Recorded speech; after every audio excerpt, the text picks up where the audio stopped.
Okay, we're back. We're talking about dead track again. What we can do as our trains are running. I went ahead and I installed some fiber pin here and a fiber pin over here. So again, the center track is isolated from this outer track.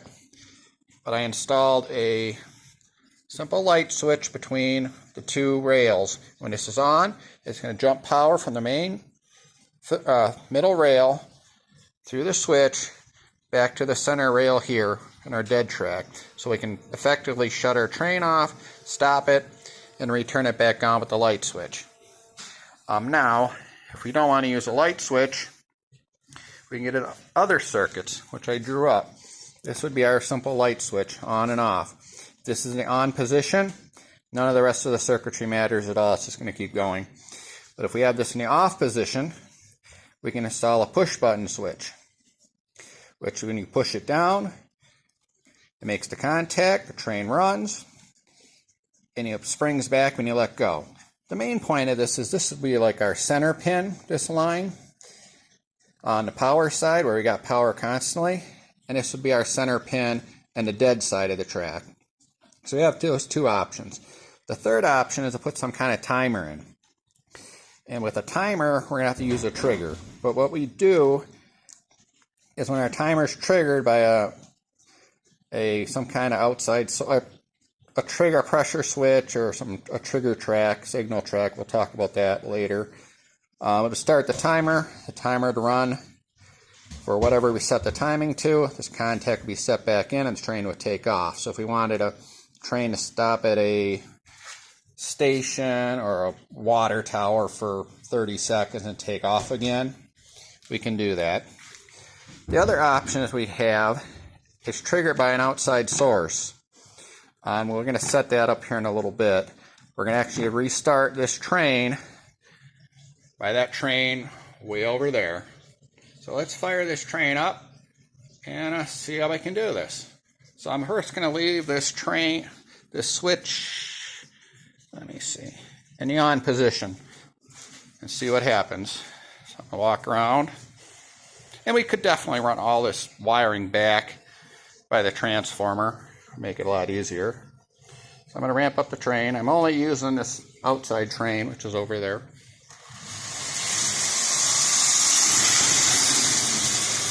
Just going around like normal.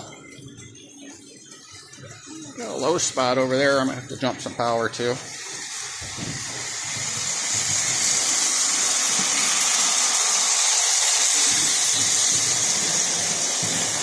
And it's just going to keep going like nothing ever happened. But now, when we turn this switch to off position,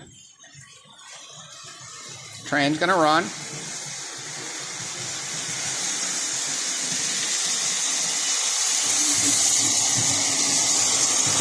And it stops automatically on the dead circuit.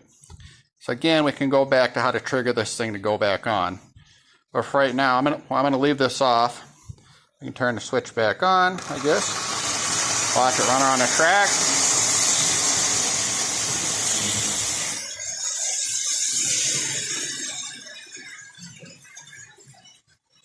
I got a real low voltage spot down there. I'm gonna have to run a jumper wire. I did run a jumper wire from here over to here because I had a slow spot over there too. Now train will just keep going. You notice this green light's on because we got power. If I turn this to the off position, our power goes away. So I'm going to go ahead and power this down and set up the external trigger circuit over there. I went ahead and I set up this old extension cord I'm using, and which is really crude for what I'm doing, and I jumped this red and white wire of the extension cord to this wire here back to this section of the dead track. Then I jumped knocked my tree over, but that's okay, we'll put it back up. This to the black and green side of the cord, and that cord goes way over there to that train. So when that train makes that pressure switch, should connect this wiring and remake this connection to this track. So let me walk over here to the transformer and we'll just see if this works out. So I'm going to fire up this train.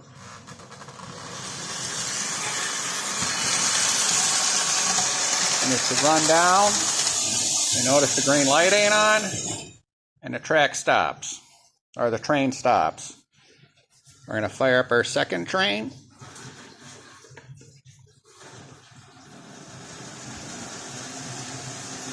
And we can see our track switch there. And this pressure from that train makes that track switch. Our train is going to restart.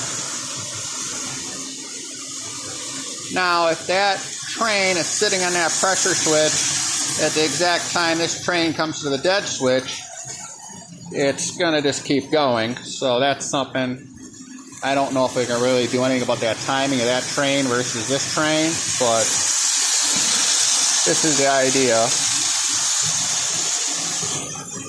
See, that train was on the pressure switch at the same time as our main locomotive, so it's just going to keep going. So maybe we can get this thing timed correctly.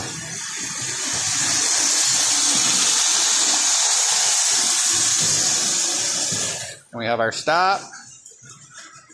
We have our outside signal from this train. And the first train takes off again.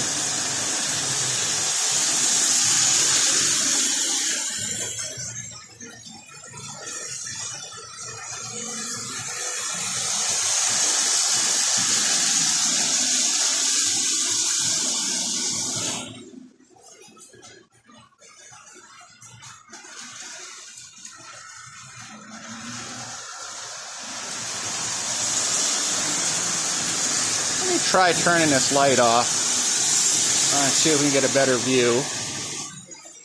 Make this a little bit easier to see. I think that's a little bit better. You can see this green light turning on and off every time our external train or our control train hits it. The green light turns back on.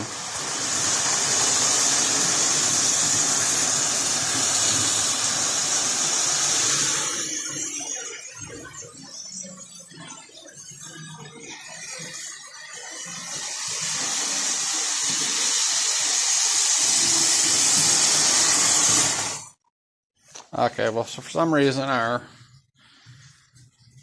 control train over here stopped. It must have jumped the track. But I think you kind of get the idea what I'm doing or trying to do. Eventually, I'd like to be able to get into non-mechanical trigger tracks, which we'll get into, and have one of these trains actually cross one of the other trains. So we'll have one train actually stop on a dead track, have another train cross it, and then re-trigger when it gets out of the way of the other track, allowing it to take off and run again. So I'm going to turn this off. I'll show you the mechanical switch that I'm using and how that works. It's probably the most basic thing you can see. You can see that contact kind of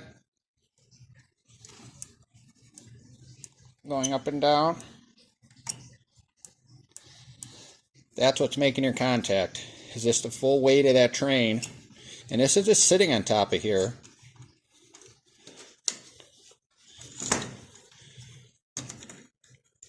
That's all that is. It's a little metal contact inside there.